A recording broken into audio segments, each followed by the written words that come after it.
देखिए, एक्चुअली जनपद कासगंज के थाना पटियाली अंतर्गत गंज पटियाली मार्ग पर पटियाली कस्बे से पूर्व में ही एक अकेला मकान था, जिसमें राहुल नामक व्यक्ति लगभग 2 साल पहले जो मकान बना था अपने परिवार के साथ, जिसमें उनकी पत्नी और एक 10 वर्षीय लड़का उसमें रह रहा था। सायंकाल के समय उनके दरवाजे पे नॉक करके आवाज़ दी जाती है और उसमें ये बताया जाता है कि उनकी रिश्तेदारी से कार्ड देने वो आए हैं।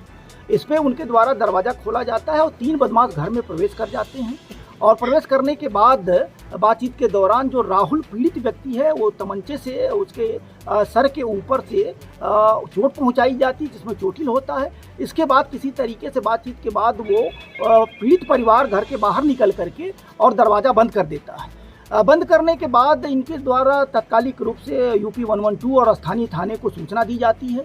इमीडिएट इस सूचना पे स्थानीय पुलिस बल यहाँ मौके पे पहुँचता है। मौके की स्थिति को देखता है, वहाँ अत्यधिक भीड़ जमा रहती है।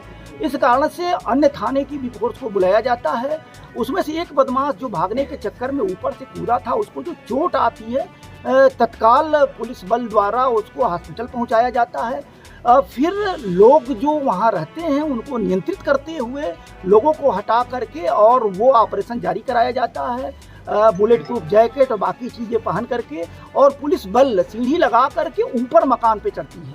ऊपर चढ़ने के बाद उसको बार बार चेतावनी दी जाती है कि तुम चारों तरफ से घिर चुके हो और आत्मसमर्पण कर दो। फिर भी जब पुलिस नज़दीक उसको पकड़ने का प्रयास करती है तो उसके द्वारा पुलिस के ऊपर जानलेवा फायर किया जाता है। बदमाशों की फायर के बाद चूंकि बुलेट प्रूफ जैकेट हमारे जवानों द्वारा पहन रखी गई थी, इसलिए उनको कोई नुकसान नहीं पहुंचता है और जवाबी कार्रवाई में मुठभेड़ में उनको पैर में दोनों बदमाशों की गोली लगती है। फिर नियमानुसार उनको वहां से तात्कालिक रूप से हॉस्पिटल प्राथमिक चिकित्सा के लिए भेजा गया। यहाँ इलाज करने के उपरांत डिस्ट्रिक्ट हॉस्पिटल उनको रवाना किया गया है। मौके पे फोरेंसिक टीम बुलाई गई है, अग्रेतर कार्रवाई कराई जा रही है।